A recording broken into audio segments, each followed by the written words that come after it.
Bismillahirrahmanirrahim.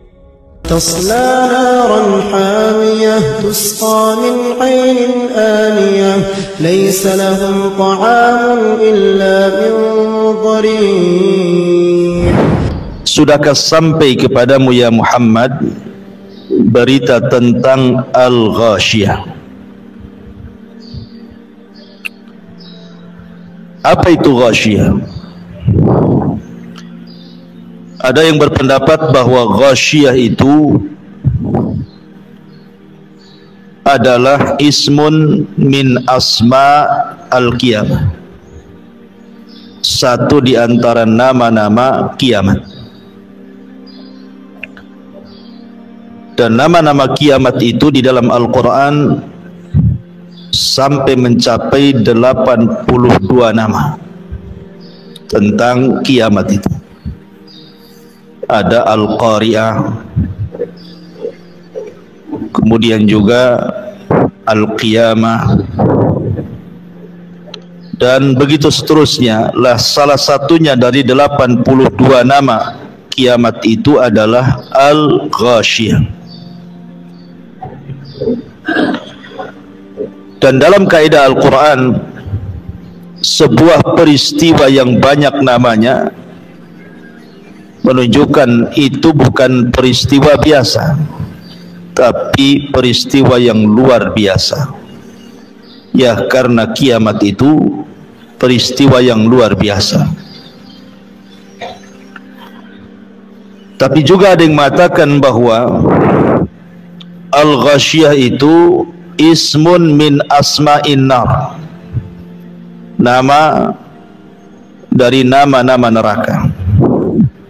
Jadi nama neraka itu salah satunya adalah Al-Ghashiyah.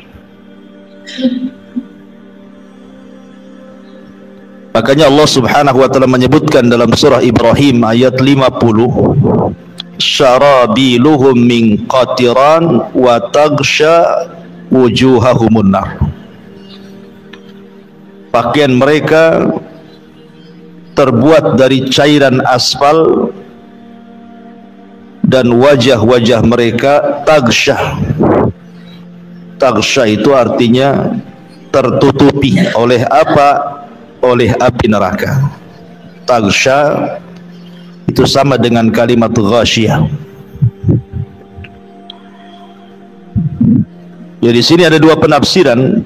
Bisa dimaknai Al-Ghashiyah itu satu di antara nama-nama kiamat, dan penafsiran yang kedua, Ghashiyah itu satu di antara nama-nama neraka jahanam. Di sini Allah Subhanahu wa taala mengatakan, hal ataka hadithul Ghashiyah. Apakah khitab dalam ayat ini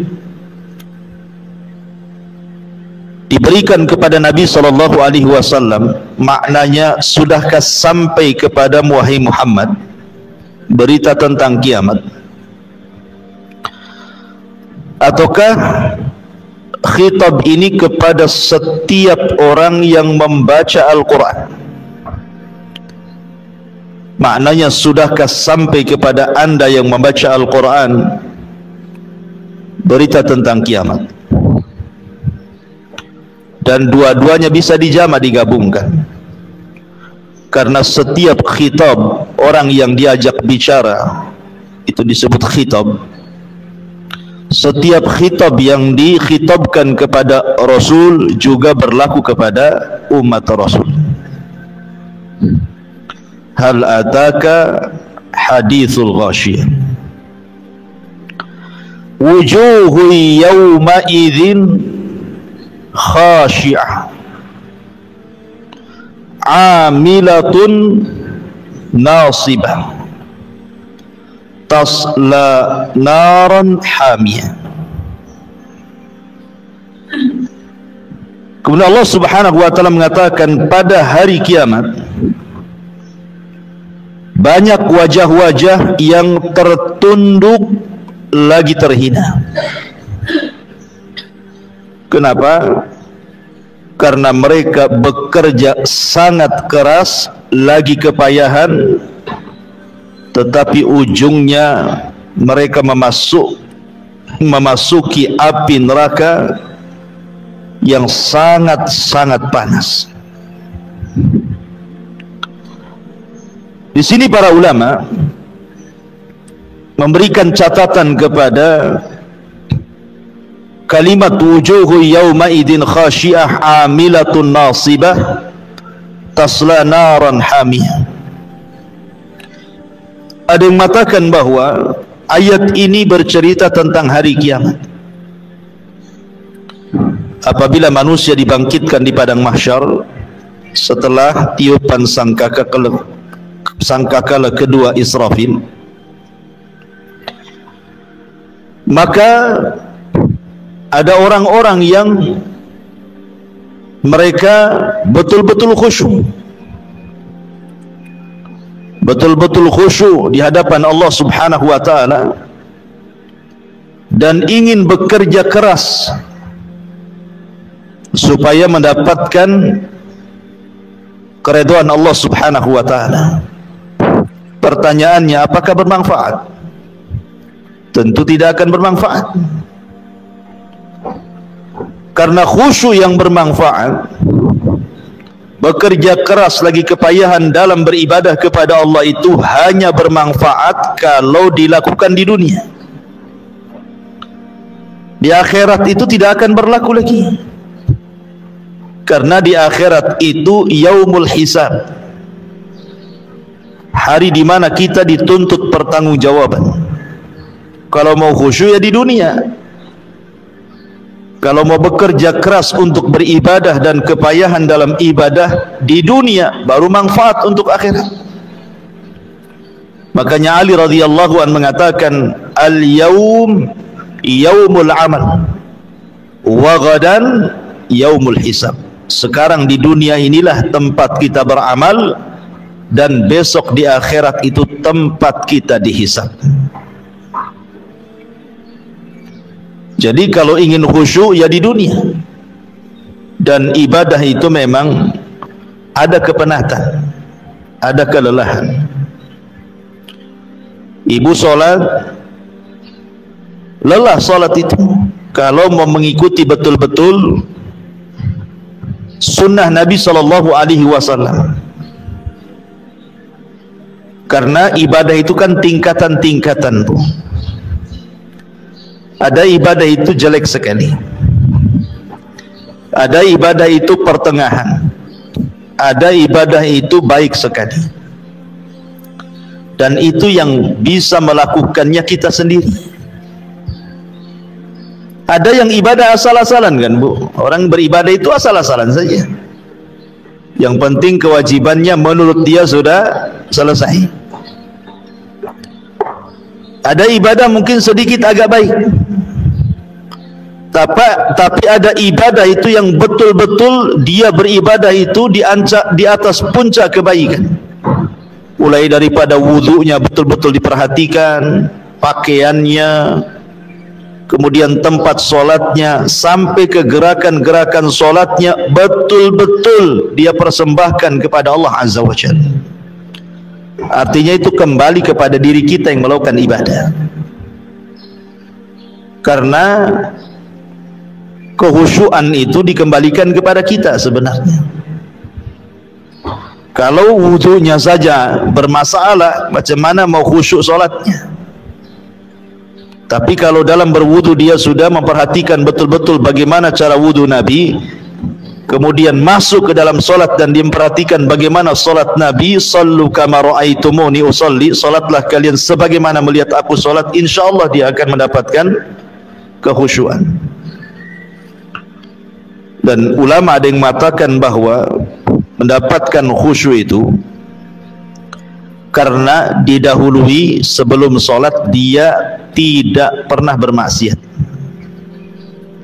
Kalau sebelum solat dia bermaksiat kepada Allah, maka masuk ke dalam solat itu akan sulit mendapatkan kekhusyuan. Karena maksiat itu melahirkan keras hati. Ketika masuk dalam solat, kerasnya hati itu menghilangkan khusyuk. Ya. Kemudian yang kedua, menghadirkan azamatullahi azza wa jalla. Betul-betul dia hadirkan kebesaran dan kemuliaan Allah subhanahu wa ta'ala, bahwa dia itu seorang hamba, seorang yang lemah. Di hadapan dia adalah zat yang sangat kuat, yang sangat kaya, maka dia akan mendapatkan kehusyuan tersebut. Ini penafsiran yang pertama. Maksudnya ayat ini bicara tentang hari kiamat. Ada orang-orang yang mereka ingin khusyuk, ingin bekerja keras supaya diterima oleh Allah subhanahu wa ta'ala, tapi percuma. Makanya lihat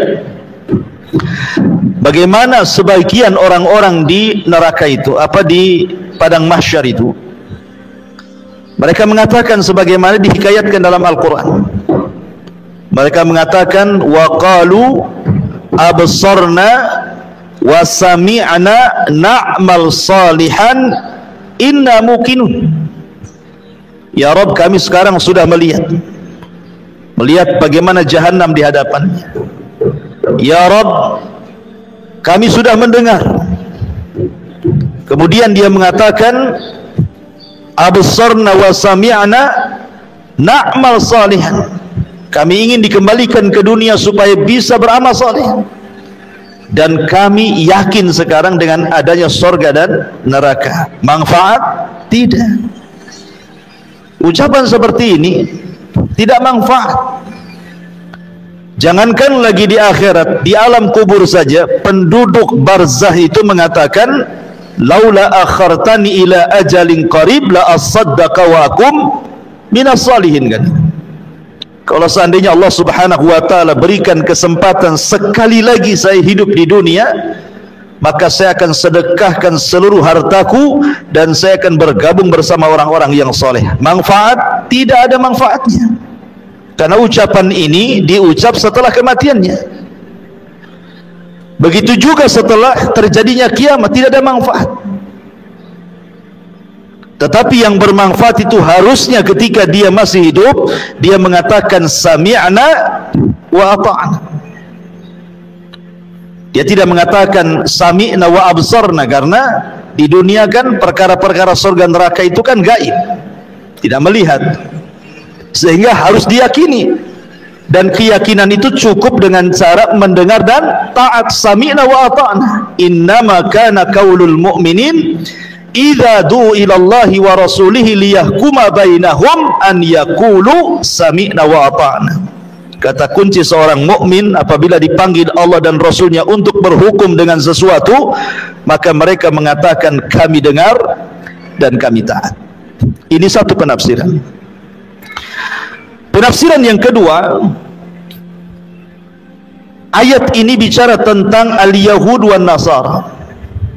Ayat ini bicara tentang kaum Yahudi dan kaum Nasrani.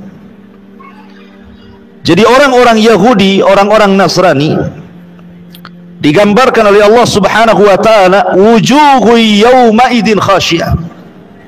Pada hari kiamat wajah-wajah mereka tertunduk hina, karena di dunia bekerja keras dan kepayahan, tapi di akhirat tasla naran hamiyah. Percuma kerja kerasnya, ujung-ujungnya masuk neraka.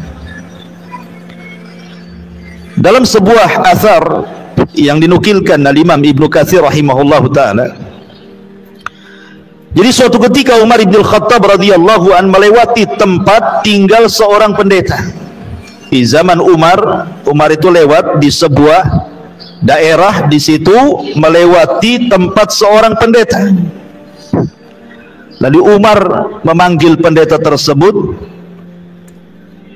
Kemudian tiba-tiba ketika muncul pendeta tersebut di hadapan Umar bin Khattab radhiyallahu an, tiba-tiba kemudian Umar memandang pendeta itu, wa yabki, kemudian menangis.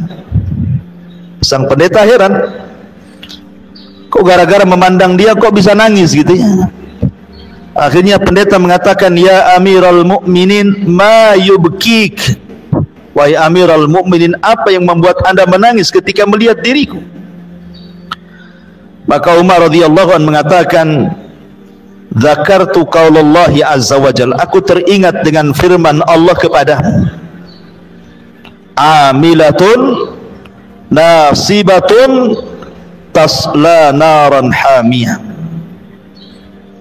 Kata Umar bin Khattab radhiyallahu an, ada orang-orang yang bekerja keras dan juga kelelahan keletihan dalam beramal saleh di dunia, tapi ujung-ujungnya Allah masukkan ia ke dalam neraka. Fadzakal ladzi abkani, itulah yang menjadikan aku menangis, kata Umar, sambil mengisyaratkan kepada pendeta itu maksudnya. Ya. Kenapa demikian? Karena setelah diutusnya Nabi SAW, seluruh agama tidak berlaku.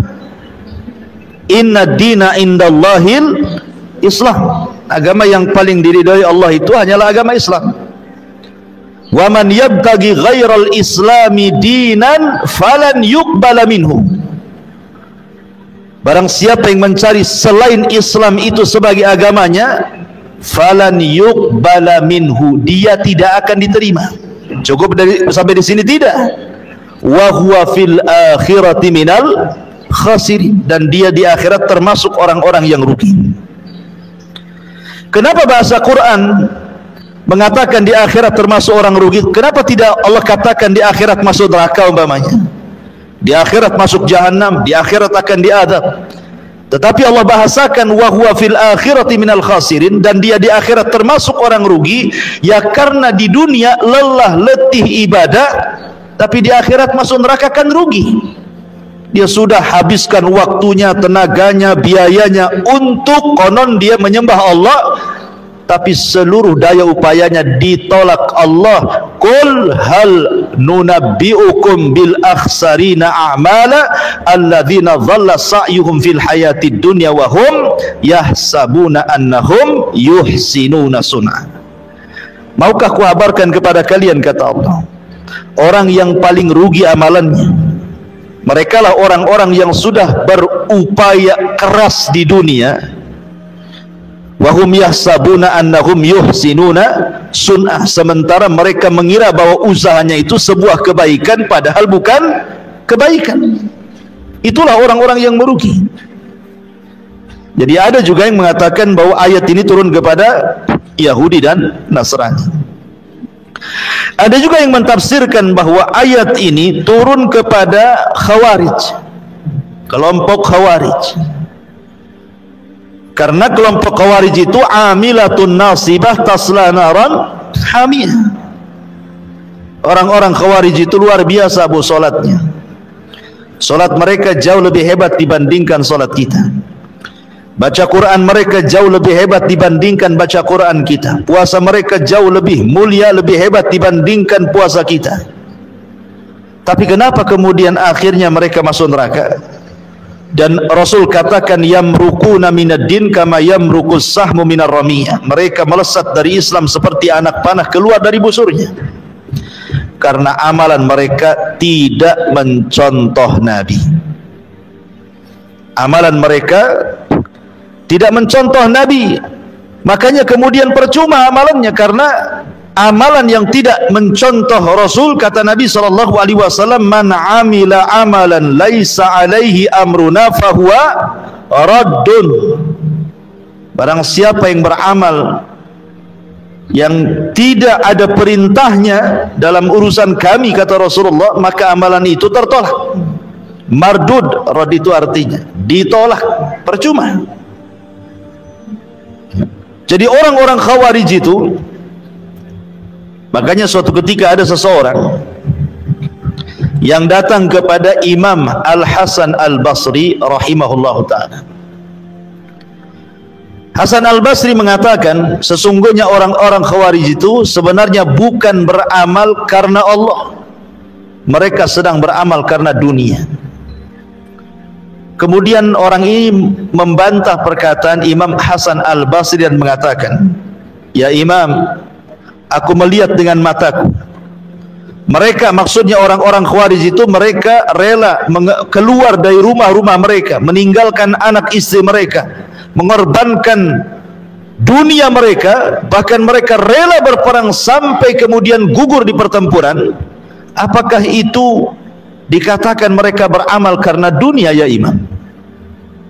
Bukankah zahirnya mereka beramal karena akhirat? Kemudian Imam Hasan Al-Basri membantah orang ini dan mengatakan, karena kan orang-orang Khawarij itu kebiasaan mereka memberontak kepada pemerintah yang sah, ya, dan itu kita bisa lihat sejarah-sejarah bagaimana orang-orang Khawarij berperang melawan Ali bin Abi Thalib selaku khalifah kaum muslimin sampai mereka bertempur habis-habisan. Mereka rela mati gitu ya dalam peperangan itu. Jadi Hasan Al-Basri mengatakan, saya tanya kepada kamu, apakah pemerintah melarang sholat sehingga harus diperangi? Tidak. Apakah pemerintah melarang kalian berpuasa sehingga harus diperangi? Maka orang ini mengatakan tidak. Apakah pemerintah melarang haji sehingga harus diperangi? Orang ini mengatakan tidak. Apakah pemerintah melarang engkau berpakaian muslim seperti ini? Dia mengatakan tidak. Apakah pemerintah melarang ibadah-ibadah? Tidak. Kenapa harus diperangi? Kalau memang pemerintah membiarkan kita sholat, membiarkan kita puasa, membiarkan kita haji, membiarkan kita berpakaian muslim, membiarkan kita beribadah, lalu apa gunanya Anda menyerang pemerintah itu apa? Kan tujuan kita untuk ibadah. Nah, kita sudah bisa ibadah, kenapa kemudian diserang? Tujuan kita ini wa ma khalaqtul jinna wal insa illa liya'budun, dan kita sudah bisa beribadah dengan tenang. Apalagi yang Anda cari? Kenapa Anda membuat kerusuhan untuk supaya ibadah kita tidak tenang jadinya? Ya. Ma'asyiral muslimat yang dimuliakan Allah Azza wa Jalla, dari sinilah maka ayat ini ada yang mengatakan turun kepada Khawarij, karena Rasul mengatakan yahkiru ahadukum salatahu ma'a salatihim wa siyamahu ma'a siyamihim yaqra'una al-Qur'an la yujawizu tarakiyahum yamruquna minad din kama yamruqus sahmu minar ramiyah. Salah seorang di antara kalian meremehkan salatnya di hadapan salat mereka, puasanya di hadapan puasa mereka, bacaan Qur'annya di hadapan bacaan Qur'an mereka, akan tetapi mereka keluar dari Islam sebagaimana anak panah melesat dari busurnya. Mereka lelah bekerja tetapi mereka tidak berpahala, seperti anak panah keluar dari busurnya, percuma. Jadi ayat ini juga ada yang mengatakan turun kepada siapa? Orang Khawarij, ya. Tasla naran hamiyah. Maka ada orang-orang yang lelah letih bekerja di dunia tapi ujung-ujungnya masuk ke dalam neraka. Ada yang dibaca tusalla naran hamiyah, ada yang dibaca tasla naran hamiyah. Kemudian Allah mengatakan tusqa min ainin aniyah. Tusqa min ainin aniyah. Orang-orang yang masuk ke dalam neraka itu diberi minum dari sumber air yang sangat panas. Masih kisah Hasan Al-Basri rahimahullahu ta'ala. Hasan Al-Basri suatu ketika membuat kajian seperti ini. Tiba-tiba muridnya ini memberikan air mineral, air putih, ya, untuk minum sang imam. Kayak ibu ya, kalau saya kisah kajian kan kasih minuman gini. Jadi Hasan Al-Basri ini memandang minuman itu, tiba-tiba dia menangis. Hanya gara-gara memandang air mineral ini, tiba-tiba menangis. Sang murid nih yang menghidangkan air tersebut merasa bingung, salah apa? Saya hanya menghidangkan minuman saja, kenapa sang imam tiba-tiba menangis ketika memandang minuman itu? Kemudian ditanya, wa mayubkika ya imam, kenapa anda menangis wahai imam? Maka Hasan Al-Basri mengatakan, tadzakkartu umniyata ahlin nar. Aku teringat dengan angan-angannya penduduk neraka. Kemudian ditanya, wa ma umniyatu ahlin nar ya imam, lalu apa angan-angan penduduk neraka itu wahai imam? Maka Imam Hasan Al-Basri membacakan satu ayat, wa nada ashabun nar ashabal jannah an afidhu alaina minal ma' au mimma razaqakumullah. Kita tahu bahwa neraka dan sorga itu masing-masing ada jendela. Penduduk sorga bisa melihat penduduk neraka juga bisa menyaksikan penduduk sorga. Jadi penduduk neraka ini berteriak-teriak, wa nada ashabun nar ashabal jannah. Berteriaklah penduduk neraka kepada penduduk sorga. Apa teriakannya? An afidhu alaina minal ma. Bisa enggak kalian hantarkan air yang Allah anugerahkan kepada kalian di sorga, hantarkan ke neraka, atau dari apa saja yang Allah rizkikan kepada kalian di sorga. Maka Allah subhanahu wa ta'ala jawab, innallaha harramahuma alal kafirin. Nggak bisa, karena Allah sudah haramkan keduanya, baik minuman ataupun makanan, kepada orang-orang kafir yang ada di neraka. Jadi di neraka itu tidak ada air. Maksudnya tidak ada air yang Allah anugerahkan seperti air-air yang Allah anugerahkan di sorga. Sungai madu, sungai susu, sungai bersih gitu alirannya, sungai khamar, tidak ada di neraka itu.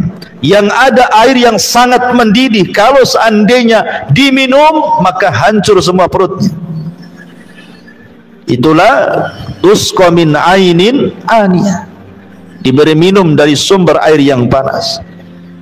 Jadi ketika penduduk neraka itu kehausan, mereka memanggil-manggil Allah dan mengatakan, ya Rabb, berikanlah minum untuk kami kehausan. Maka mereka akan disuguhkan air minum yang sangat panas sekali, yang menghancurkan seluruh badannya. Kemudian Allah mengatakan, laisa lahum ta'amun illa min dhari'. Laisa lahum ta'amun illa min dhari'. Tidak ada makanan bagi mereka penduduk neraka selain daripada pohon dhari'. Apa pohon dhari'? Ada yang mengatakan bahwa pohon dhari' ini sejenis tumbuhan yang banyak durinya. Tumbuhan yang banyak durinya. Dan tumbuhan itu buahnya disebut dhari karena ada racun. Ya. Ada racun yang kalau seandainya tumbuh di bumi, binatang pun tidak mau dekat karena beracun. Jadi buahnya banyak durinya dan beracun. Ya. Ini dhari yang ada di bumi. Bagaimana dhari yang ada di neraka?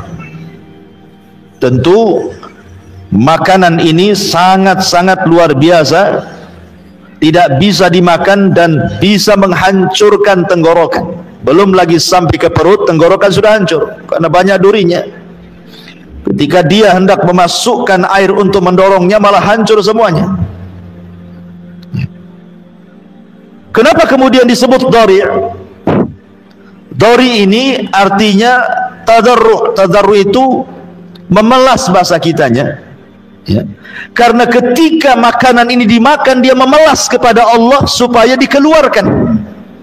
Ya Allah sampai tersiksa dia, sehingga memelas gitu ya, supaya dikeluarkan lagi, karena sudah tidak bisa dikeluarkan, sudah nyarang di tenggorokan dia dan menghancurkannya. Makanya kemudian disebut dhari', karena dia tadarru, memelas kepada Allah untuk dikeluarkan, tapi tidak bisa karena sudah masuk ke dalam rahang dia dan menghancurkan rahangnya. Sebelum ke perutnya, rahangnya sudah hancur duluan. Ma'asyiral muslimat yang dimuliakan Allah Azza wa Jalla, ada juga yang mengatakan bahwa makanan penduduk neraka itu adalah makanan dari darah dan nanah penduduk neraka itu sendiri. Jadi kalau penduduk neraka itu kelaparan, maka akan disuapi nanah dan darah dari penduduk neraka itu sendiri.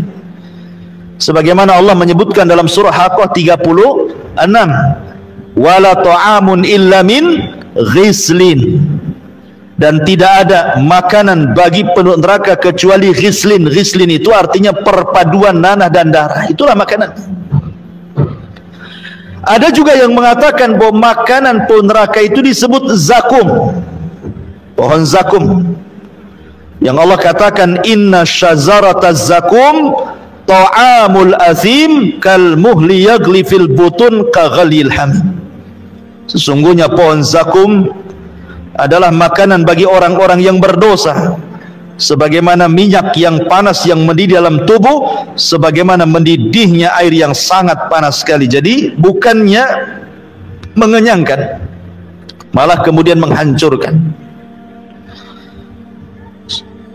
Makanya dalam sebuah penafsiran, datang Abu Jahal hendak mengejek tentang pohon zakum. Jadi kata Abu Jahal ini, dia mengatakan kepada orang-orang jahiliyah, ya ma'syara Quraisy, hal tadruna ma syajaratuz zakum allati yukhawifukum biha Muhammadun.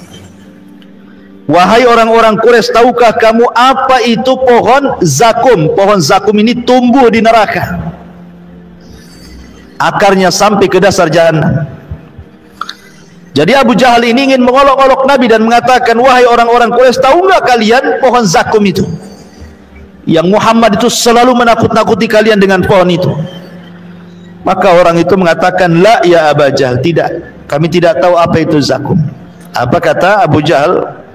Zakum itu adalah ajwatu yathriba bizubad atau bizubdi, wallahi la in istamkanna minha lanazkumannahan tazakkuman. Kata dia, zakum itu kurma Madinah. Kata Abu Jahal itu kurma Madinah loh, kata. Bukan apa-apa, kata Abu Jahal itu. Kemudian dia mengatakan, demi Allah, seandainya saya bisa mendapatkan pohon zakum, niscaya saya akan memakan pohon itu dan akan memakan dari buahnya sepuas-puasnya. Ini kan kurang ajar kan, mengejek. Ya, Abu Jahal mengejek Nabi SAW, mengejek ayat-ayat Al-Quran. Padahal lihat bagaimana Nabi SAW mengatakan, lau anna qitratan minaz zakum, kalau seandainya ada satu getah, ya, getah dari pohon zakum itu, kutirat, menetes di bumi, la amarrat ala ahlil ardi aisyahum fa kaifa man laisa lahum ta'amun illa zakum. Maka niscaya akan merusak kehidupan seluruh penghuni bumi. Bagaimana lagi dengan mereka yang tidak ada makanan kecuali pohon zakum itu. Jadi kalau seandainya getahnya saja, satu tetes saja, itu getah zakum neraka itu diteteskan di bumi, satu dunia makanan akan rusak, satu dunia minuman akan rusak, tidak bisa dimakan dan minum. Itu baru getahnya tuh, kata Rasul. Gimana kalau makan? Maka di sini apa yang dikatakan Abu Jahal itu hanya hendak memperolok-olok Al-Quran dan Nabi SAW. Dan semua makanan dan minuman di sorga itu, kata Allah, la yusmin wa la yugni minju, tidak menggemukkan dan tidak menghilangkan lapar. Ibu kalau lapar kemudian makan, pasti kenyang. Apalagi kalau biasanya makan satu piring, ibu makan 3 piring, pasti kenyang. Coba saja, ya. Kalau ibu haus nih, ibu minum 1 gelas, apalagi 1 jerigen, hilang tuh hausnya, yang ada kembung perut kan itu. Tapi ini makanan ini, ketika lapar dimakan, bukan makin kenyang, makin lapar. Dan ketika minuman itu diminum, bukan hilang hausnya, makin kehausan. Makanya Allah mengatakan, la yusmin wa la yugni minju, tidak menggemukkan dan tidak pula menghilangkan lapar. Orang kalau banyak makan kan lama-lama gemuk kan, ya. Apalagi kalau sudah makan malam pasti gemuk. Tetapi makanan di neraka itu sama sekali tidak menggemukkan dan juga tidak mengenyangkan. Ini disebut kondisi halu ahli nar. Kemudian Allah Subhanahu wa taala mulai menjelaskan bagaimana kondisi penduduk surga. Ya. Begitulah Allah kalau menyebutkan neraka pasti setelah menyebutkan surga. Ya, karena dalam teori dakwah juga ada namanya targhib, ada namanya tarhib. Ada sifatnya menakut-nakuti, ada sifatnya memberi kabar gembira biar seimbang, biar orang nggak takut terus, maka diceritakan surga.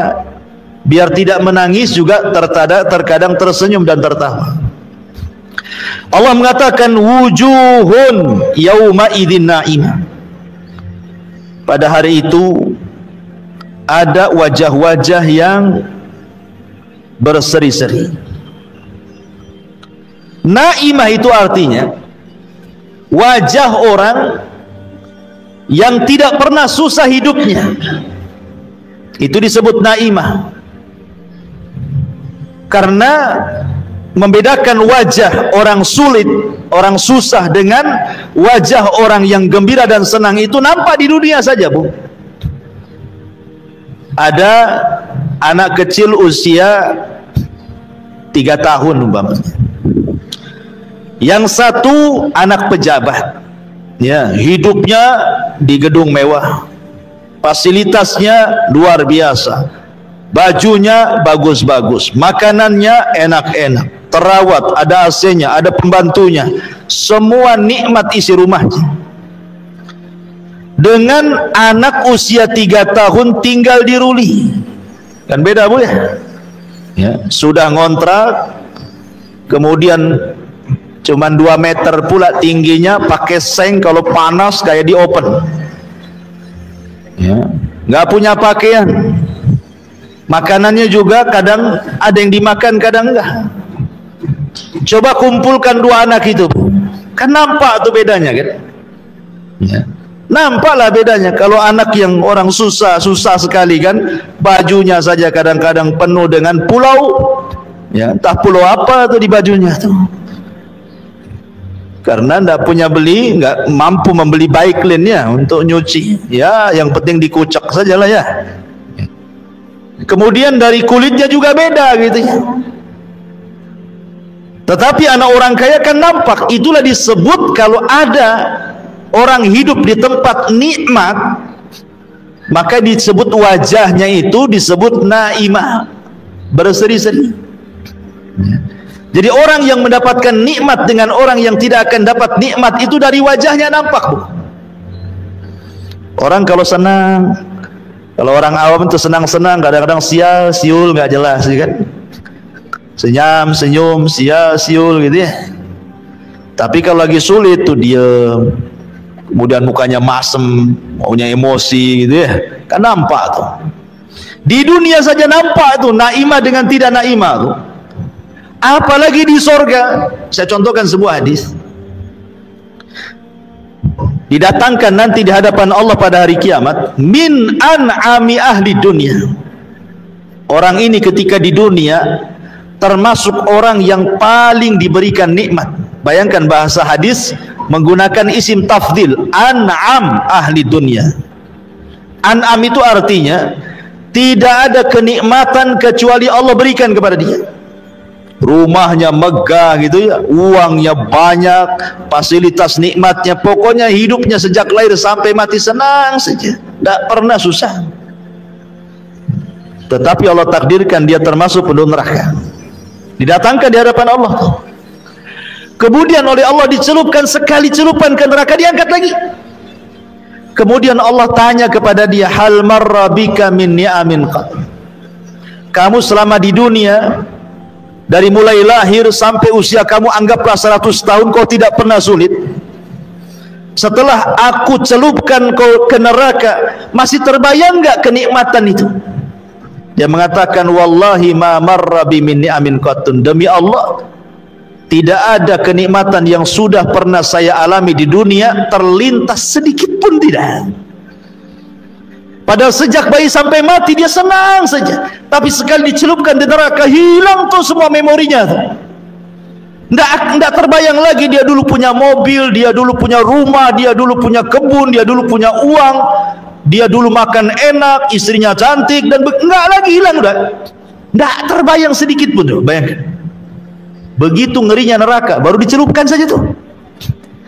Tetapi kata Nabi SAW, ada orang yang dihadapkan kepada Allah min akhbathi ahlil ardi, termasuk orang yang paling susah sejak lahir sampai mati, tidak pernah senang hidupnya, susah, tidak punya rumah, hidup di bawah jembatan, cari rizki pun susah, kadang harus minta-minta, menahan malu, pokoknya susah lah.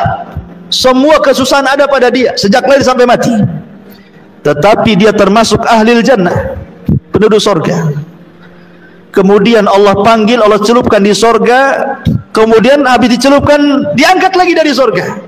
Kata Allah, hal marra bika min bukhsin qad, apakah masih ingat keperitan hidup dulu kau di dunia, kau diusir sana sini, dihina sana sini gitu ya, masih teringat enggak? Dia mengatakan, demi Allah tidak teringat sedikit pun. Hanya gara dicelupkan di sorga, semua memori susah di dunia itu hilang semuanya. Coba. Seperti itu loh gambaran neraka dan sorga. Lah di akhirat itu orang-orang yang beriman memiliki 4 wajah. Di akhirat itu orang-orang yang beriman memiliki 4 wajah. Wajah yang pertama yang Allah firmankan, yauma tabyaddu wujuh. Pada hari itu di akhirat ada wajah-wajah yang sangat putih bersih. Kapan itu? Di permulaan hisab. Ketika dia membaca catatan kebaikannya, maka wajahnya menjadi putih bersih. Ini yang pertama. Kemudian yang kedua, wajahnya musfir. Musfir itu artinya dari wajah yang sudah putih bersih terpantul cahaya. Wajahnya penuh dengan cahaya. Ya, bahasa ibu-ibu apa? Glowing itu apa namanya? Yang sudah putih glowing lagi kan itu. Jadi timbul tuh cahaya tuh. Kapan itu? Saat selesai membaca catatan. Dari wajahnya yang sangat putih bersih terpancar sinar. Sudah putih bersinar lagi. Musfir. Wujuhu yawma idin musfirah. Dhahikatu mustabsirah. Dan dia pun tertawa karena senang. Ini 2 wajah sebelum masuk surga. Ya, 2 wajah ini sebelum masuk ke dalam surga. Awal hisab dan akhir hisab. Ketika masuk ke dalam surga, inilah wajah yang disebutkan dalam surah Al-Ghasyiyah ini. Wujuhu yawma idzin na'imah. Ketika dia melihat surga dengan istana-istananya, dengan sungai-sungainya, dengan taman-tamannya, dengan para pembantunya, dan begitu seterusnya, mulai dia berseri-seri, senyum-senyum kan. Kan begitu Bu, kalau lihat nikmat tuh kan di dunia saja senyum Bu ya. Ibu kemudian ketiban duren, bukan asli ya, kalau asli habislah kepala. Maksudnya ketiban duren, tahu-tahu dapat uang banyak miliaran, kan senyum-senyum saja Bu. Kenapa? Tenang, hutang rumah selesai, hutang kulkas selesai, hutang ini selesai, semua selesai, senyum aja dia kan. Itu kalau dapat nikmat. Tapi kalau datang tagihan listrik Bu, itu kan lain tuh. Udah stres nih, listrik mau naik nih. Jadi di dunia saja nampak gitu kalau melihat sebuah nikmat itu, apalagi di sorga yang kenikmatannya tidak bisa dilihat, baru mereka lihat. Kenikmatannya tidak bisa didengar dan tidak pernah mendengar. Di dunia tiba-tiba betul-betul dia mendengar. Di akhirat seperti apa? Melihat, mendengar, dan sudah tidak dibayangkan karena sudah di dalam surga. Ya tentu wajahnya naimah berseri-seri. Kemudian yang terakhir adalah wajah-wajah yang radhiyah. Yang radhiyah itu senang, redha gitu ya. Orang redha kan senang Bu. Di dunia saja orang redha itu senang, walaupun susah, yang penting kan redha gitu ya. Ini 4 wajah bagi ahlul imani wal islam, bagi orang yang beriman dan orang Islam. Wujuhun yawma idzin na'imah li sa'yiha radiyah. Mereka redha, mereka senang karena usahanya sendiri. Ibu kalau sholat kemudian habis sholat senang karena ibu sudah melaksanakan perintah, ya kan? Kemudian ibu puasa, senanglah kalau sudah berpuasa itu kayak senang plong gitu ya, ikhlas. Kapan lagi puasa Ramadan ditunggunya sama dia, ya, masih nengok almanak gitu ya. Kemudian ibu sedekah kayaknya puas, kalau ngasih uang sama orang miskin itu kayak puas. Kapan lagi kalau saya punya rezeki saya kasih lagi gitu. Itu namanya radhiyah. Kalau orang beribadah seperti itu saja Bu, radhiyah, itu di dunia itu senang sekali rasanya, kayaknya plong gitu ya. Tapi kalau ibadah itu tidak redha, terpaksa Bu, maka kesannya malas-malas, nggak senang melakukan ibadah itu. Kalau sudah datang waktu sholat gitu kan, aduh sholat lagi nih, belum tidur dah azan, ada mulai itu kan, gelisah dia ya. Jadi akhirnya kemudian ibadah itu jadi beban bagi dia. Kayak ibu punya utang sama orang, kalau sudah dibayar tuh plong gitu ya, gitu juga. Jadi sholat itu hanya sekedar melaksanakan kewajiban saja. Kalau sudah sholat kayaknya plong itu maksudnya bukan senang, tapi kayaknya sudah terbayar tuh utang tuh gitu. Begitu ya. Jadi ada orang-orang di dunia saja kita melaksanakan ibadah penuh ikhlas, ridho, ditunggu kapan sholat asar datang, itu sudah bagi kita itu tidak terbebani semua ibadah itu. Apalagi di sorga yang tidak ada ibadah sama sekali. Ma'asyiral muslimat yang dimuliakan Allah Azza wa Jalla, maka orang yang merasa redha dengan ibadahnya, maka itu orang yang akan mendapatkan redha dari Allah. Jadi kalau dia redha dengan ibadahnya sendiri, maka itu sebab terbesar mendapatkan keredhaan Allah. Demi Allah Bu, mendapatkan keredhaan Allah kata para ulama itu bukan perkara sulit, asal kita mau melakukannya. Contoh umpamanya yang ringan saja, kalau ibu habis makan, ibu mengucapkan alhamdulillah.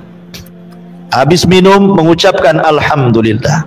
Dalam setiap hal ibu katakan alhamdulillah. Katakan alhamdulillah ala kulli hal, pada setiap kondisi. Mau susah, alhamdulillah. Ya, sesusah-susahnya saya masih bisa makan. Terus sebelah itu sesusahnya dia susah sampai kurus, kan itu ya. Dia masih bersyukur gitu maksudnya ya. Dengan yang ada itu masih disyukuri. Itu salah satu sebab terbesar ibu mendapatkan ridha Allah. Karena memang orang yang seperti ini menerima apapun yang diberikan oleh Allah Azza wa Jalla, itu syarat terbesar untuk dapat ridha. Ketika dia ridha dengan apa yang diberikan oleh Allah, maka Allah pun ridha kepada dia. Ketika dia tidak redha akan apa yang diberikan Allah, maka Allah pun tidak akan redha kepada dia.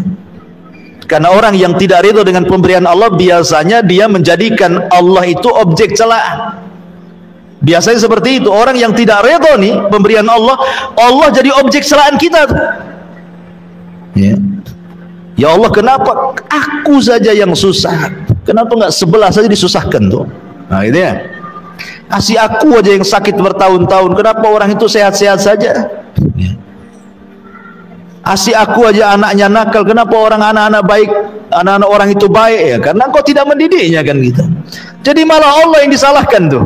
Ya, jangan seperti itu. Ya, li sa'yiha radhiyah.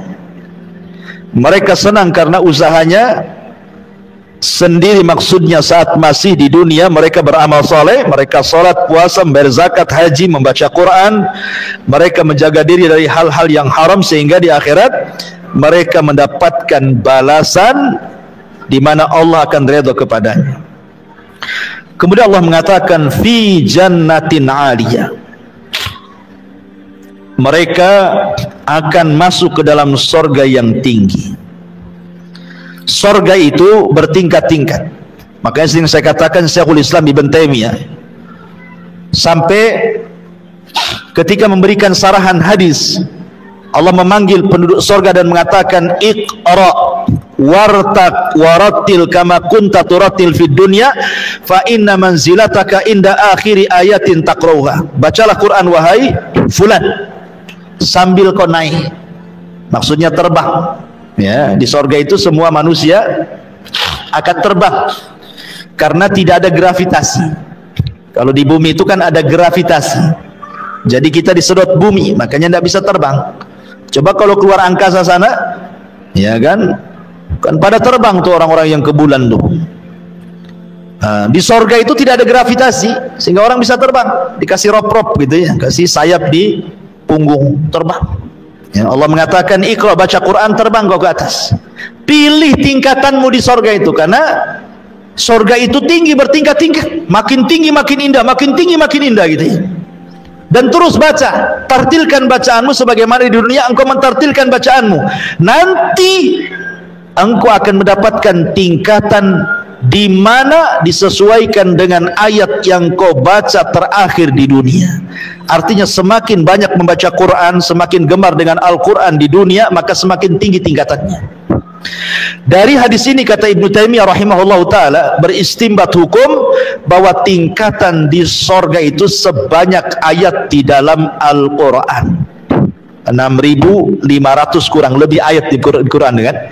Sebanyak itulah tingkatan di sorga. Dan satu tingkatan ke tingkatan berikutnya itu perjalanan 500 tahun atau bagaikan langit dan bumi, pertingkatannya itu ya, luar biasa. Fi jannatin 'aliyah la tasma'u fiha laghiyah. Di sorga itu kamu tidak akan mendengar perkataan yang tidak berguna. Nggak ada di sorga itu orang yang nyelekit ngomongnya itu. Ya, di dunia saja kan Bu ya, orang yang nyelekit ngomongnya itu. Makanya sering saya katakan 3 kaedah yang ibu pasti lalui di dunia. 1, dunia ini bukan tempat istirahat. 2, ibu tidak mungkin selamat dari ucapan manusia. 3, ibu pasti mati. Ya. Makanya ada 3 hal. Ibu pasti akan disakiti, ibu pasti lelah, ibu pasti mati. Ya, itu 3 perkara akan dilalui itu. Tidak selamat, orang tidak akan selamat, orang tidak akan istirahat di dunia. Artinya akan tetap ada ujian. Selesai dari ujian ini datang pula ujian yang lain. Selesai ujian yang lain, datang pula ujian yang lainnya. Begitulah dunia, darul bala, tempat ujian. Manusia tidak akan selamat dari ucapan manusia. Ibu mau sembunyi di mana saja tetap ibu diomongin orang. Ya, coba saja Bu, ibu menghindar dari ucapan manusia, ngurung diri, jangan pernah keluar, tutup jendela, tutup pintu, tutup ventilasi, ya kan? Tetap saja orang mengatakan, jangan-jangan itu sakit jiwa orang itu tidak pernah keluar, gitu, ya kan? Ya, padahal niat dia supaya jangan salah ngomong, salah bergaul, sehingga dia ngurung diri, itu saja dibilang gila, dibilang sakit jiwa kan? Artinya orang nggak mungkin lepas. Makanya biarkan orang bicara Bu, biarkan, capek sendiri dia, ya, biarkan dia bicara. Kemudian orang pasti mati. Makanya ibu akan senantiasa disakiti, dan ibu akan lelah, dan ibu akan mati. Makanya perlu 2 hidup di dunia itu, sabar dan beriman dengan takdir. Sabar mau diapakan lagi?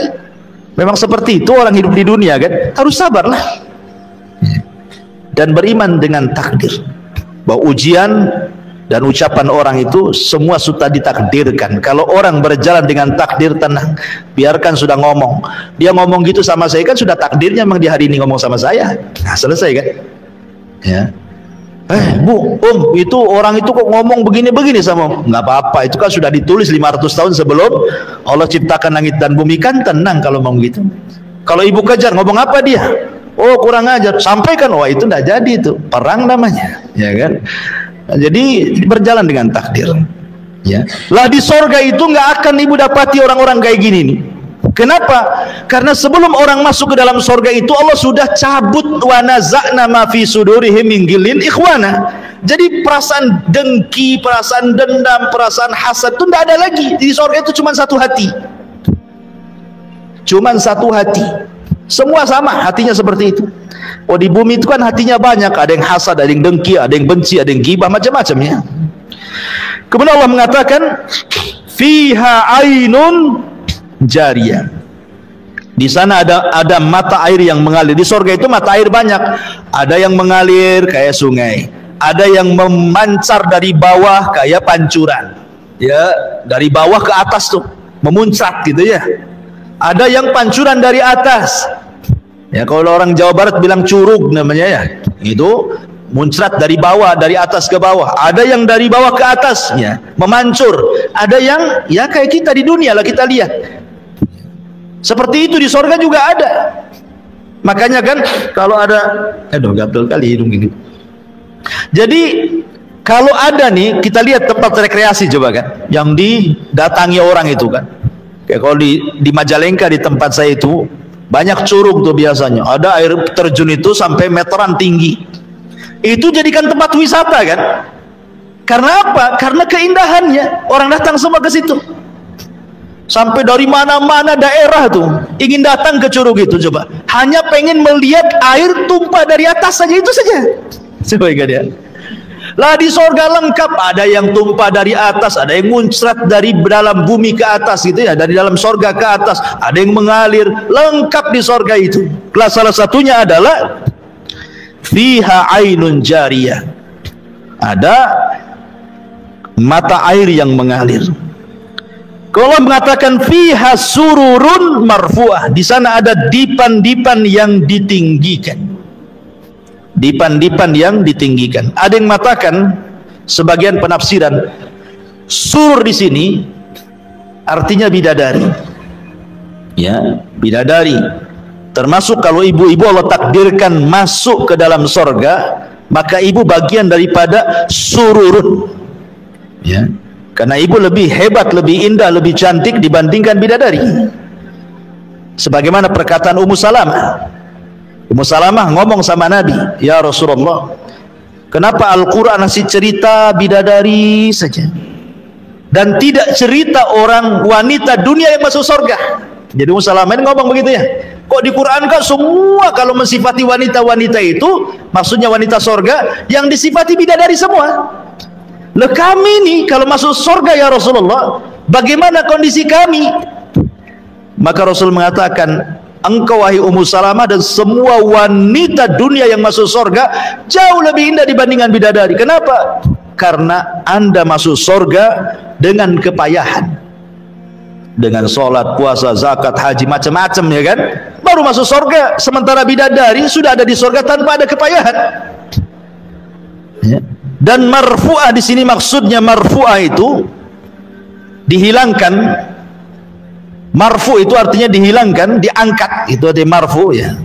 Maksudnya diangkat, baik tempatnya diangkat oleh Allah, baik kemudian pakaiannya juga betul-betul terangkat. Allah berikan sutra yang bermacam-macam lapisnya, termasuk juga diangkat dari semua aib dan cacat yang ada di dunia. Di surga tidak ada ya, ibu tidak berak, ibu tidak kencing, ibu tidak mengeluarkan dahak, ibu tidak meludah, ibu tidak ada apa namanya haid, ibu tidak nifas gitu ya. Ya, badannya pun tidak bau, keringatnya juga minyak misik yang keluar gitu.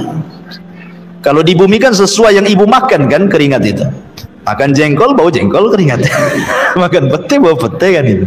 Jadi di sorga itu yang keluar ya keringat, karena beraknya penduduk sorga itu ya keringat. Kalau kita kan betul-betul kotoran yang keluar kan. Kalau di sorga itu makan nggak ada berhenti, tapi tidak buang hajat. Cara membuangnya dengan keringat itu, dan keringatnya wangi. Jadi di sorga itu semua terangkat. Yang kurang-kurang cantik di bumi semua cantik di sorga itu. Nggak perlu ke salon, nggak perlu tusuk sana tusuk sini, benang sana benang sini, silikon sana silikon sini, nggak perlu ya. Di sorga itu sudah indah dengan sendirinya. Itu maksudnya marfu. Ada juga mentafsirkan seperti itu ya. Ini cerita soal kenikmatan bidadari dan wanita-wanita yang masuk sorga, ke dalam sorga di atasnya bidadari ya. Dan Sekarang lagi viral ya, gara-gara seorang ustazah cerita bidadari jadi viral jadi di medsos itu. Ketika ada penggiat sosial justru meledek soal bidadari, naudzubillah. Ustazah ini bagus-bagus saja menceritakan tentang kenikmatan seorang laki-laki di sorga itu. Ya memang bidadari, karena Allah yang mengatakan dalam Al-Quran, zuyyina linnasi hubbus syahwat minan nisa, kan itu. Laki-laki itu dicintakan syahwatnya yang pertama kali kepada wanita, kan itu. Baru kemudian kepada yang lain. Ya, tapi perempuan kan tidak. Kemudian komen juga, kalau laki-laki dapat bidadari, perempuan dapat apa? Dapat Tupperware katanya. Astagfirullah. Ini kan kurang ajar, Bu ya. Ya. Perempuan itu kenikmatannya jelas banyak. Apa yang disukai di dunia Allah berikan di akhirat semuanya, sesuai dengan fitrahnya, kan itu. Jadi ini masalah-masalah ilmiah, jangan kemudian dibantah dengan lelucon. Bantah secara ilmiah kalau tidak suka, ya namanya khilaf itu ya biasa dalam Islam. Tapi bantah secara ilmiah. Apalagi sampai kemudian mengucapkan kalimat jorok, naudzubillah. Tidak perlu saya ceritakan. Ya, ibu tonton di YouTube saja. Dan jangan lupa juga YouTube Humairah Channel. Kemudian wa aqwabun maudhu'ah, dan gelas-gelas yang tersedia. Maudhu'ah itu maksudnya, jadi gelas yang diminum itu, pamannya datang nih, ibu mau minum apa? Madu ke, susu ke, asir ke, terserahlah. Air sorga itu semua enak. Ya. Jadi kalau kita di dunia ini, contoh nih mau minum es durian, ya. Sekarang lagi musim durian nih. Jadi ibu kan harus datang dulu mana orang jual jus durian, cari dulu, baru dapat, ya. Baru pulang, sampai rumah rupa gula ditaruh, udah 2 hari nggak bisa diminum, ya kan? Jadi kalau kita mau minum itu sulit sekali. Di sorga itu sudah disediakan tuh, apa yang terbayang pengen minum apa itu sudah ada. Dan setelah diminum gelasnya bersih sendiri, kemudian terletak di tempatnya masing-masing. Ibu ini kalau mau makan, coba habis makan nyuci piringnya, ya kan? Habis cuci piring dikeringkan piringnya, habis kering baru letakkan di tempat piringnya. Susah kali mau kerja di dunia ini, mau makan saja susah gitu ya. Mau makan aja sulit, harus dibersihkan pancinya, ininya itu macam-macam. Di surga nggak ada itu, maksudnya wa aqwabu maudhu'ah. Jadi tidak perlu nyuci piring, nggak perlu nyuci gelas, tidak perlu naruh di tempatnya, tertaruh sendiri gitu ya. Siapa yang mengantar? Yang mengantar itu anak-anak kecil, wildanun mukhalladun. Jadi ada anak-anak kecil yang lucu-lucu di sorga itu. Dia tidak pernah besar, segitu saja umurnya, umur lucu-lucu. Kalau ibu punya anak kan, bayi, enak ya nampaknya, apalagi kalau sudah mulai bicara ngomong tuh ya.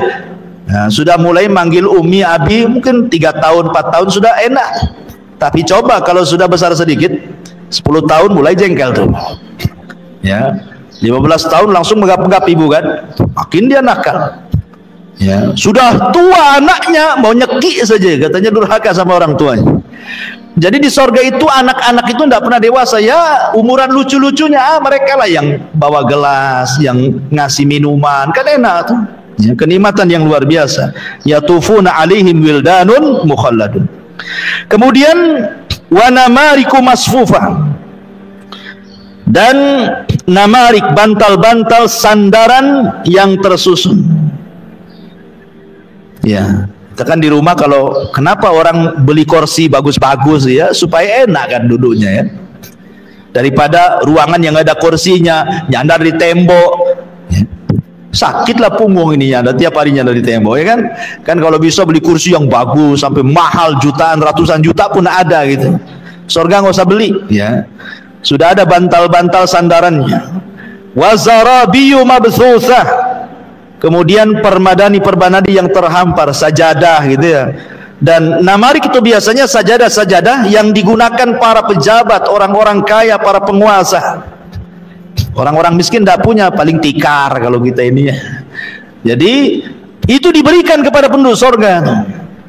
Kemudian setelah itu Allah mengatakan afala yang duruna ilal ibli kaifa khuliqat. Sampai di sini Allah ceritakan penduduk surga, kemudian beralih ke tema yang lain. Afala yanzuruna ilal ibili kaifa khuliqat. Maka tidakkah mereka memperhatikan bagaimana unta diciptakan? Kenapa? Apa hubungan cerita sorga dengan diciptakan unta? Allah itu maha mampu menciptakan apapun di bumi. Unta pun bisa Allah ciptakan, makhluk yang aneh. Apalagi Allah ciptakan di sorga, lebih mampu lagi, gitu maksudnya. Apa yang dihajatkan manusia di sorga, Allah mudah menciptakannya. Jadi ketika Allah katakan, tidakkah kau lihat unta diciptakan, supaya kita berpikir tidak ada yang mustahil di sorga, itu semua tersedia. Di bumi saja ditampakkan bagaimana Allah ciptakan unta dengan mudah. Karena unta ini binatang yang aneh, aneh sendiri. Satu-satunya binatang yang bisa hidup di padang pasir cuma unta. Kuda tidak bisa, mati kuda. Ya. Karena unta itu kalau minum, kemudian dia taruh tuh minumannya di tempat dia, dalam tubuh dia, sehingga 3-4 bulan walaupun tidak mendapatkan air, dia tetap hidup. Bahkan terkadang orang-orang Baduy itu, kalau mereka melakukan perjalanan di padang pasir, minumannya tidak kayak kita ditaruh di jerigen gitu ya, di aqua gelas tuh apa ya, di aqua botol, enggak, ditaruh di perut unta itu. Jadi kalau butuh minum tinggal dicucukkan aja, nanti keluar airnya. Simpanan unta tuh. Coba dia bisa menyimpan air dalam tubuhnya tuh. Kalau kuda 3 hari tak minum, matilah di padang pasir kepanasan. Ya, tapi unta luar biasa. Dan unta itu binatang yang paling jeli. Kalau dia pergi sekali saja, dia bisa pulang tanpa nyasar. Padahal padang pasir, kalau diinjak, datang angin, tertutuplah bekas injakannya kan, sehingga tidak ada bekas kita ini berjalan, karena sudah tertutup dengan pasir yang terbawa angin.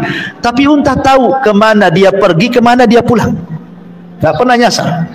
Tapi ingat, unta pun tidak akan melupakan orang yang menyakitinya. Pendendam unta. Ya, kalau ibu nabok unta, maka unta akan ingat ibu sampai dia mati. Wajahnya nampak tuh, hidungnya, matanya, rambutnya semua. Tahu tuh kalau nampak dari jauh dikejar, Bu. Mendendam. Dan dia hafal siapa yang menyakitinya. Mana ada binatang secerdas unta kayak gini coba. Belum lagi kemudian kencingnya pun obat unta itu ya. Nah, di zaman Rasul ada orang-orang Oronion itu yang sakit datang kepada Rasul, kemudian Rasul mengambil kencing air unta suruh minum, sembuh dia. Ya, jadi kalau ibu punya penyakit, minum banyak-banyak kencing unta. Ya. Tapi nggak ada di Indonesia. Titip sama orang umroh. Ya, minumnya sambil pegang hidung, ya, karena bau. Dan banyak lagi keistimewaan untanya. Tapi walaupun gitu, unta nurut sama pemiliknya, walaupun anak-anak. Kalau dia tahu anak itu pemilik dia, nurut, duduk, berdiri. Walaupun anak kecil, kalau tahu itu pemiliknya tuh. Tapi kalau bukan pemiliknya, tidak bisa diatur dia. Jadi memang luar biasa unta itu, dan banyak lagi keistimewaan unta luar biasa. Makanya Allah jadikan tanda-tanda kuasanya. Afala yanzuruna ilal ibili kaifa khuliqat. Wa ilas samai kaifa rufi'at. Dan langit bagaimana ditinggikan. Langit itu bentuknya bangunan, tapi bisa bertahan di langit tanpa tiang dan tidak roboh ke bumi. Ini kuasa siapa? Kuasa Allah. Ya. Ada sebuah kisah Bani Israel ketika menjelaskan sifat Allah dalam ayat kursi itu, wala sinatun wala naum. Allah itu tidak pernah tidur apalagi ngantuk. Jadi Nabi Musa menghadap Allah Subhanahu wa ta'ala. Nabi Musa kan kalimullah, kalimur rahman. Dia orang yang suka bicara dengan Allah Azza wa Jalla. Kemudian dia mengatakan kepada Allah kan, kenapa Allah tidak tersifati dengan sifat tidur dan ngantuk? Kemudian Musa suruh berdiri, kemudian 2 tangannya suruh seperti ini, kemudian diletakkan 1 piring di tangan kanannya, kemudian 1 piring di tangan kirinya, kemudian diisi air. Kemudian Allah merintahkan agar diam seperti ini, ya. Karena kelamaan Nabi Musa ngantuk, dia ngantuk akhirnya terlepas piringnya, pecah gitu ya. Allah mengatakan, ya Musa, kalau seandainya aku tersifati dengan sifat ngantuk apalagi tidur, maka alam semesta ini akan berlaku seperti piring yang kau pegang itu. Kalau sempat Allah ngantuk, wah bertabrakan semuanya tuh di langit itu. Kiamat yang ada.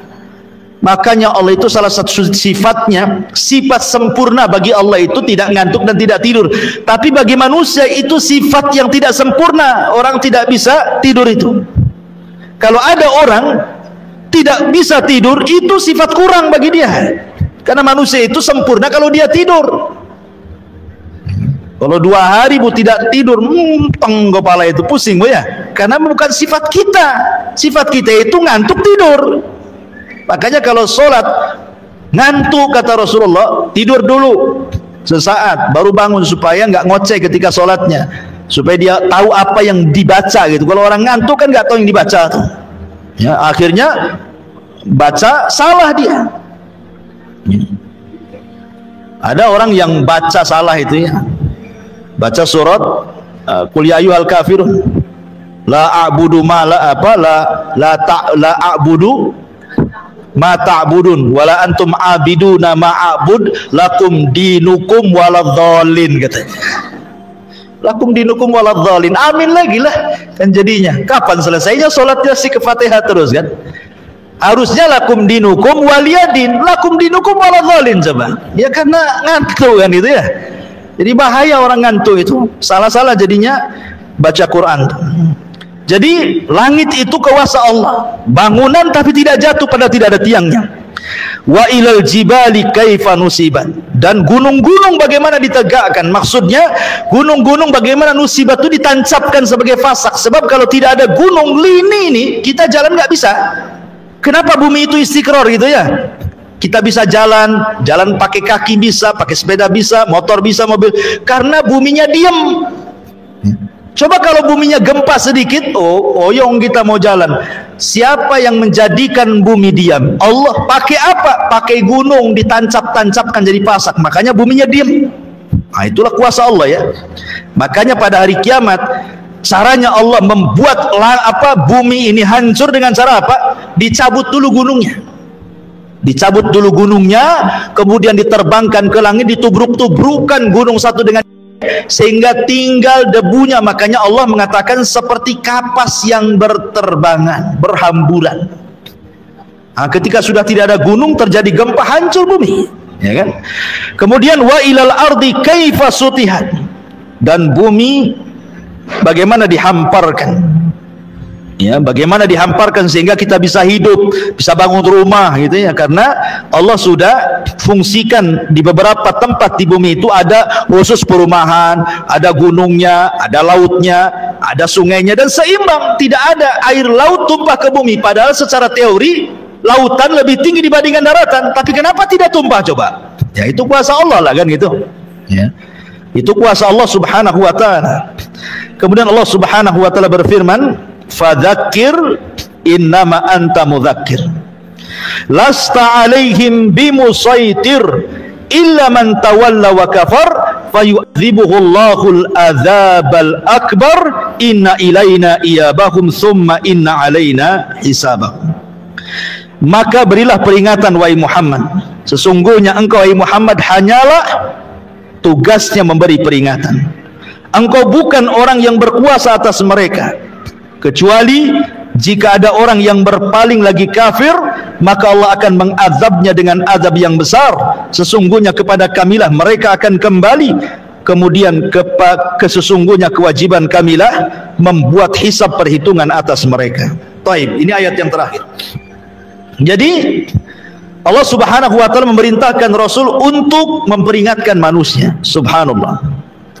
Kalau ibu sedikit saja memandang sejarah Nabi, bagaimana Nabi SAW berdakwah mengingatkan manusia itu luar biasa.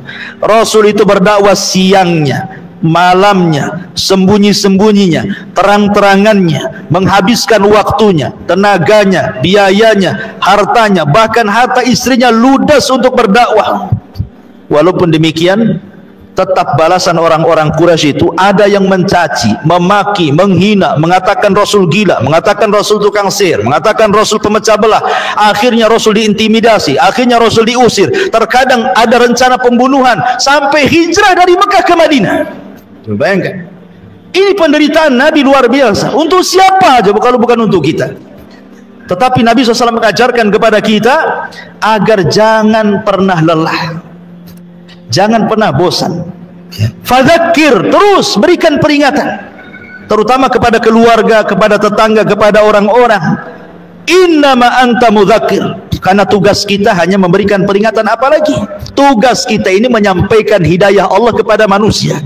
Soal hidayah itu diterima atau tidak, lasta alaihim bimusaitir, itu bukan urusan kita, bukan urusan Nabi. Ya, engkau bukanlah orang yang berkuasa atas mereka memaksa hidayah. Tidak, tugas kita menyampaikan kebenaran. Kalau di antara keluarga kita ada yang masih syirik, suka ke dukun, sampaikan ini tidak boleh, ini syirik. Soal terima atau tidak urusan dia. Yang penting saya sudah menyampaikan yang benar. Ya.